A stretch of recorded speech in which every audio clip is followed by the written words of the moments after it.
Hello Crosspoint, this is Pastor Jason, and I'm excited to share with you just a little bit about what I've been learning during this time of quarantine and during this time of craziness that really we've never experienced before. You know, one of the passages in Scripture that Jim Reimer, one of our elders, pointed out to me early on in this experiment of life comes from Joshua chapter 1. And in the beginning of Joshua chapter 1, we read very simply that Moses died. And that seems to us like a throwaway sentence. It just kind of puts it where it's at in history for us. But for the people of that time, it was catastrophic. They had never lived in a time like that without Moses. And so to them, their world was changing. Their world was unlike it had ever been before. And in the span of 9 verses, as God is speaking to Joshua and telling him about what he wants to do, and telling him about how he wants Joshua to lead and to live, God tells Joshua 3 times to be strong, to be courageous in the midst of all of that. And I could leave you just with that message to tell you be strong and be courageous, but that's not all God said to Joshua.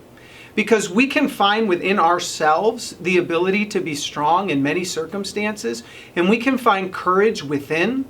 But the kind of courage and strength that God is telling Joshua to have goes beyond what you or I could muster up in the face of a virus. It's something that is rooted deeper than in our own life. It's rooted in Scripture. And so God tells Joshua to meditate on the law, not to let it depart from his mouth, but to focus in on the Word. And so during this time, you have a lot of free time. You can take up a hobby. Some of you might learn a new language. Maybe you're going to learn to crochet finally. I don't know what your hobby might be. You'll have time to read. You'll have time to pick up on whatever Netflix shows you haven't watched.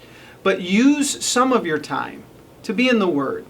We have opportunities here at Crosspoint, whether it's men's or women's Bible studies on Mondays.